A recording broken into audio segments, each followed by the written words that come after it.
Hey, this is Sully for Antisocial News, and this is the Body Count Report for Wednesday, November the 22nd, 2017. And while here in America we're gearing up for Thanksgiving, around the world people are dealing with some tragedy and even some victory, and that's kind of what the Body Count Report is about, is real human life or death situations around the world. And first up, I want to do a couple corrections on yesterday's Body Count Report. I at one point said, when looking for North Korea news, go to North Korea. I meant to say Korea, referring to South Korea. I misspoke and said North Korea. Apologies.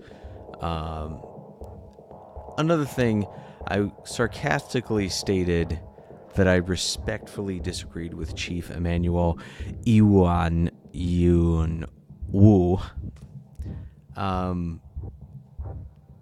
That was sarcasm. I do not respect the man.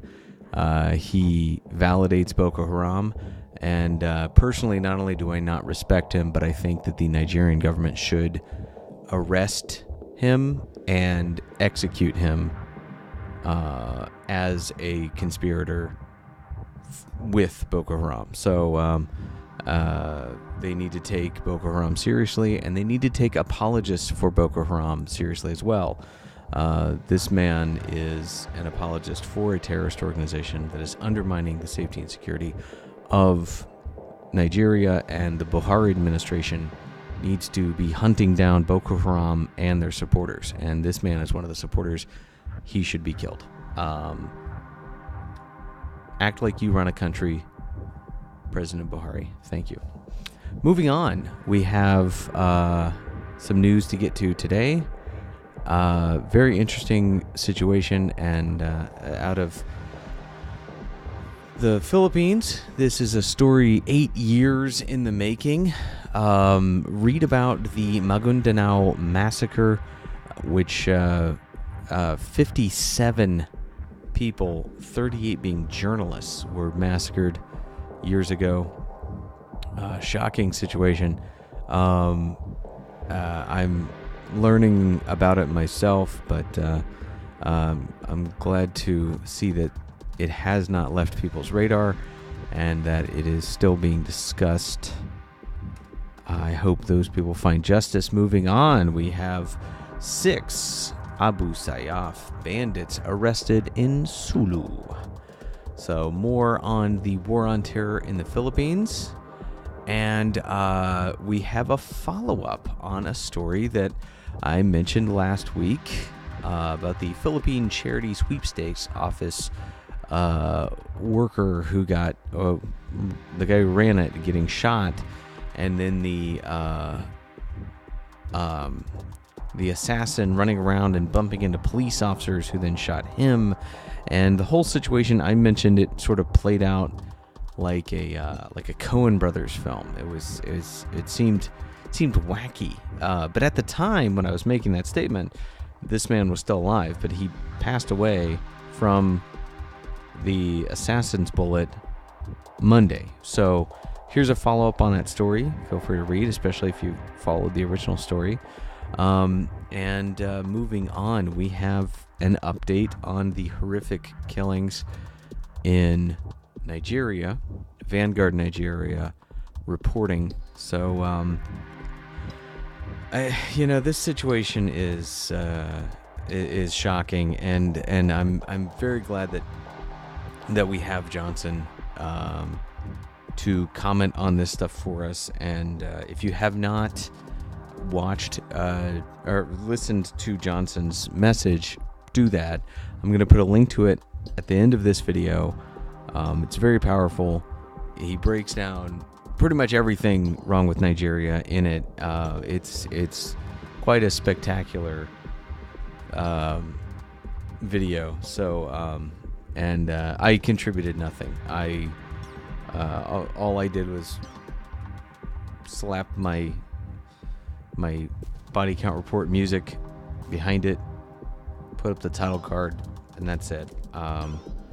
because that's all him, and it's incredible. He broke it down so fluently, so perfectly about how the Fulani herdsmen are causing violence. Basically, what he was describing is that Fulani is a tribe in Nigeria, and there's a lot of tribalism in Nigeria, where instead of looking at it as a country and saying we need to do what's right for the country, it's, well, that tribe's doing something, I'm in a different tribe, they can do whatever they want, or that tribe's doing something bad, but it's my tribe, so I'm not going to say anything about it. And that tribalism is crippling the justice of the country. So people in Nigeria are getting their places raided by Fulani, but since Fulani are running the country, they're not getting justice. It's a messed up situation, and then he also broke down the thought of corrupt police and stuff like that. So you've got to hear it. It's a 17-minute message right from Nigeria. So if you are following any of these stories and you want some insight from somebody there, check it out. Also, I apologize I can't show you this article. There's some graphic images in it. Link is in the description, and in yesterday's body count report there is a link that Johnson provided to an incredibly disturbing post, so you can check that as well in yesterday's body count report. Link to Johnson's message will be at the end of this video and also in the link list below. Moving on, we have some Syria news. This is pretty interesting. Russia, Iran, and Turkey agree to hold Syrian Congress. Isn't that nice?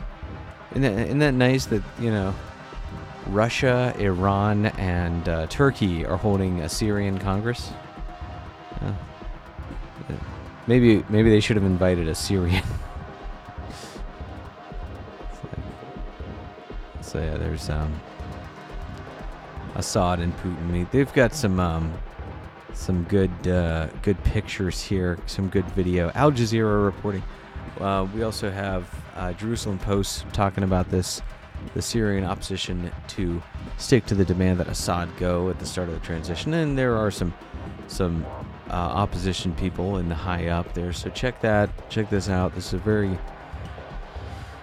very interesting to see the Israeli viewpoint on this, and sort of sticking with the theme of people wanting justice even after years have gone by. Like this conflict's been going on for years, and then of course the Maguindanao massacre, which was 8 years ago. We have Judgment Day for the Butcher of Bosnia. Quite a few years ago, 2 decades ago, this Bosnian Serbian commander Retko Mladic, accused of genocide and war crimes in the brutal Balkans conflict over 2 decades ago. So check this story out. Very interesting stuff. Thank you, Sunny, for suggesting this story via our Discord. So thank you for that.